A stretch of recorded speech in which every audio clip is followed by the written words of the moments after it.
మన దేశంలో ఒక లీటర్ వాటర్ బాటిల్ 20 రూపాయలకు అమ్ముతున్నారు. ఎవరికి ఏ సమస్య లేదు. అలాగే 50 గ్రాముల పొటాటోస్ తో చేసిన చిప్స్ ప్యాకెట్ 30 రూపాయలకు అమ్ముతున్నారు. కానీ ఎవరికి ఏ సమస్య లేదు. ఇంకా 1 కేజీ టమాటాలతో చేసిన సాస్ బాటిల్ 100 రూపాయలకు అమ్ముతున్నారు. అయినా కూడా ఎవరికి ఏ సమస్య లేదు. డాక్టర్స్ ని జస్ట్ కలవడానికే 500 రూపాయల ఎంట్రీ ఫీజు తీసుకుంటున్నారు. కానీ ఎవరికి ఏ సమస్య లేదు. ప్రైవేట్ స్కూల్స్, కాలేజెస్ లక్షల్లో ఫీజులు వసూలు చేస్తున్నాయి. అయినా కూడా ఎవరికి ఏ సమస్య లేదు. కానీ ఎప్పుడైతే కొంచెం కూరగాయల ధరలు పెరుగుతాయో సడన్ గా అందరూ ప్రశ్నించడం మొదలు పెడతారు. కూరగాయల రేట్లు అంత పెరిగితే ఎలా కొనాలి, అసలు ఇక బ్రతకడమే కష్టం అన్నట్లుగా రోజంతా టీవీలో న్యూస్ వేస్తారు. కానీ ఒక బిజినెస్ మ్యాన్ ఇల్లీగల్ గా ఎంతమంది కడుపు కొట్టినా కూడా ఎవరూ పట్టించుకోరు. అంటే ఒక రైతు తప్ప ఈ దేశంలో ఎవరైనా ఎంతైనా సంపాదించుకోవచ్చన్నమాట. మీరు నిజంగా రైతుల కష్టాన్ని గుర్తించి వారు పడే శ్రమని గౌరవిస్తే తప్పకుండా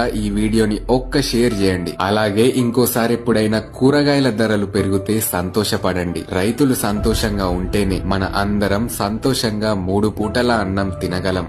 మన దేశంలో ఒక లీటర్ వాటర్ బాటిల్ 20 రూపాయలకు అమ్ముతున్నారు. ఎవరికి ఏ సమస్య లేదు. అలాగే 50 గ్రాముల పొటాటోస్ తో చేసిన చిప్స్ ప్యాకెట్ 30 రూపాయలకు అమ్ముతున్నారు. కానీ ఎవరికి ఏ సమస్య లేదు. ఇంకా 1 కేజీ టమాటాలతో చేసిన సాస్ బాటిల్ 100 రూపాయలకు అమ్ముతున్నారు. అయినా కూడా ఎవరికి ఏ సమస్య లేదు. డాక్టర్స్ ని జస్ట్ కలవడానికే 500 రూపాయల ఎంట్రీ ఫీజు తీసుకుంటున్నారు. కానీ ఎవరికి ఏ సమస్య లేదు. ప్రైవేట్ స్కూల్స్, కాలేజెస్ లక్షల్లో ఫీజులు వసూలు చేస్తున్నాయి. అయినా కూడా ఎవరికి ఏ సమస్య లేదు. కానీ ఎప్పుడైతే కొంచెం కూరగాయల ధరలు పెరుగుతాయో సడన్ గా అందరూ ప్రశ్నించడం మొదలు పెడతారు. కూరగాయల రేట్లు అంత పెరిగితే ఎలా కొనాలి, అసలు ఇక బ్రతకడమే కష్టం అన్నట్లుగా రోజంతా టీవీలో న్యూస్ వేస్తారు. కానీ ఒక బిజినెస్ మ్యాన్ ఇల్లీగల్ గా ఎంతమంది కడుపు కొట్టినా కూడా ఎవరూ పట్టించుకోరు. అంటే ఒక రైతు తప్ప ఈ దేశంలో ఎవరైనా ఎంతైనా సంపాదించుకోవచ్చన్నమాట. మీరు నిజంగా రైతుల కష్టాన్ని గుర్తించి వారు పడే శ్రమని గౌరవిస్తే తప్పకుండా